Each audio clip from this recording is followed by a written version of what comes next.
Ketika seseorang itu mendapati masalah, maka sesungguhnya bersolatlah. Lakukanlah solat. Hamparkanlah sajadahmu, tempelkanlah keningmu, ciumlah permukaan bumi untuk bersujud kepada Allah Subhanahu wa Ta'ala. Karena sesungguhnya apapun masalahmu selama masih ada solat, maka solat itu penolong dalam kehidupan kita. Wasta'inu bisabri wassalah. Mintalah tolong dalam kesabaran dan solat. Bapak dan Ibu tahu, kenapa dalam peperangan, kenapa dalam jihad, sholat itu tetap harus dilakukan sampai adanya namanya sholat khauf. Dari namanya aja sudah membuat kita merinding. Sholat khauf itu sholat ketika dalam kondisi ketakutan, ketika menghadapi musuh yang beringas yang bisa membunuh kita dan mengalirkan darah kita. Kenapa dalam jihad itu sholat tetap dilakukan sampai kita mengenal syariat sholat khauf? Karena jihad itu sangat tergantung kepada sholatnya kita. Karena sholat itu yang akan membedakan kita dengan orang yang tidak melaksanakan sholat ketika menyelesaikan satu masalah. Makanya kita lihat Muhammad Al-Fatih ketika membebaskan Konstantinopel, memeriksa sholat kondisi para pasukannya. Siapa yang kemudian dari awal tidak pernah meninggalkan sholat wajib, siapa yang tidak pernah meninggalkan sholat tahajud, siapa yang tidak pernah meninggalkan sholat qobliyah dan ba'diyah. Ditanya itu. Dan ternyata dulu pun sama.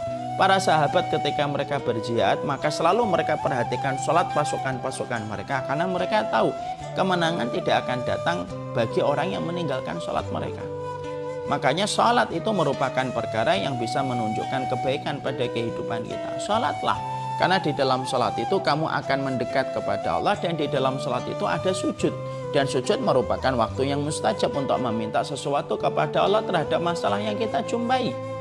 Makanya Rasulullah mengatakan, aqrabu ma yakunul abdu bi rabbih inda sujud. Kedudukan yang paling dekat antara manusia dengan Rabbnya itu terjadi ketika sujud. Fa'aksiru fihi du'a, maka perbanyaklah bagi dirimu untuk berdoa di waktu sujud. Faqaminun ayyustajaba lakum. Karena orang yang mereka itu berdoa ketika bersujud hampir-hampir tidak pernah ditolak oleh Allah. Sholat, hamparkan sajadahmu untuk melaksanakan sholat. Sebesar apapun masalahmu, kamu memiliki Allah yang lebih besar daripada masalah yang kamu jumpai. Makanya Bapak dan Ibu tahu, Syekh Shaleh Al-Munajjid berkata, kenapa kita kalau sholat Allahu Akbar, mengucapkan Allahu Akbar. Kalau kita mengucapkan Allahu Akbar itu bukan hanya Rasulullah mencontohkan, tapi harus kita fahami kenapa Rasulullah itu mengucapkan Allahu Akbar dalam setiap gerakan sholat, supaya menanamkan kepada kita apapun yang terjadi dalam dirimu, setiap kamu mengucapkan Allahu Akbar, pindah dari satu gerakan kepada gerakan yang lainnya, ingin mengajarkan kepada hati kita dan jiwa kita. Tidak ada yang bisa mengalahkan masalah yang kita miliki dengan kebesaran Allah ketika kita telah bersandar kepadanya. Jadi kalau sudah Allahu Akbar, masalah kamu digibahin kecil, masalah kemudian kehidupan bisnismu lagi down, kecil. Masalah ketika kamu diganggu, kecil. Ketika kamu lagi bermasalah dengan anakmu, kecil. Masalah kamu ketika ada konflik dengan suamimu, kecil. Kalau kita sudah betul-betul mengimani apa yang kita ucapkan, hadirkan pada hati kita dan jiwa kita ketika kita takbir. Allahu Akbar. Masalah rugi kecil, masalah COVID kecil, semuanya menjadi kecil setelah kemudian seseorang betul-betul sholat. Makanya jihad tidak akan pernah dimenangkan oleh Allah kepada kaum yang tidak pernah menegakkan sholat. Kenapa para sahabat mereka kemudian dimenangkan oleh Allah? Karena mereka kaum yang menegakkan sholat. Makanya Rasulullah SAW sampai kemudian berkata, arihna bis sholat ya Bilal. Maka Rasulullah Masya Allah ya, kalau letih itu justru beliau sholat. Sholatnya sholat apa Ustaz? Sholat macam-macam, kan banyak sholat yang Allah syariatkan dalam kehidupan sunnahnya Rasulullah. Bisa jadi kita sholat akibal wudhu 2 rakaat, kita qobliyah, kita ba'diyah, atau sholat sunnah mutlak. Ya, sholat sunnah mutlak adalah sholat sunnah yang kita lakukan 2 rakaat salam, 2 rakaat salam, selama tidak dilakukan pada 3 waktu yang terlarang. Kapan itu? 1, ketika matahari baru terbit. 2, ketika matahari tepat di atas kepala kita. Yang ketiga, ketika matahari sedang tenggelam. Selain dari 3 waktu itu, silakan sholat.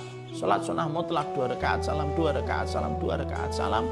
Dan itu termasuk perkara yang bisa memberikan keberkahan pada masalah yang kita jumpai. Perjumpaan manusia dengan Rabbnya itu terjadi pada sholat. Dan Dan pada sholat itu ada 2 waktu yang sangat mustajab untuk berdoa. Yang satu ketika sujud. Berarti kalau sholat sunnah 2 rakaat berarti sujudnya 4 kali. Kita berdoa. Belum lagi ketika tahiyat akhir. Sebelum kita salam kita membaca innaka hamidum majid. Berdoa, jangan buru-buru salam.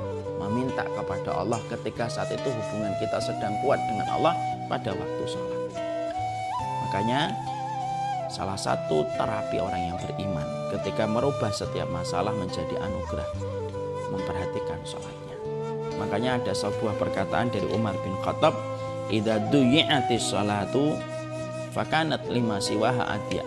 Kalau ada orang yang kemudian ketika dia sholat itu sudah meremehkan, maka pada urusan yang lain pun dia akan jauh lebih meremehkan. Keberkahan seseorang terletak pada urusan sholatnya kepada Allah Subhanahu wa Ta'ala. Makanya maaf ya, kalau orang sudah meremehkan sholat pasti mengikuti syahwat. Fa khalafa min ba'dihim khalfun adha'us sholata wattaba'us syahwat. Kalau orang sudah meremehkan sholat pasti ngikutin syahwat. Dan mengikuti syahwat itu merupakan akar dari banyak masalah pada kehidupan kita. Kapan seseorang tidak mampu menahan nafsunya dalam kehidupan ini? Ketika mereka sudah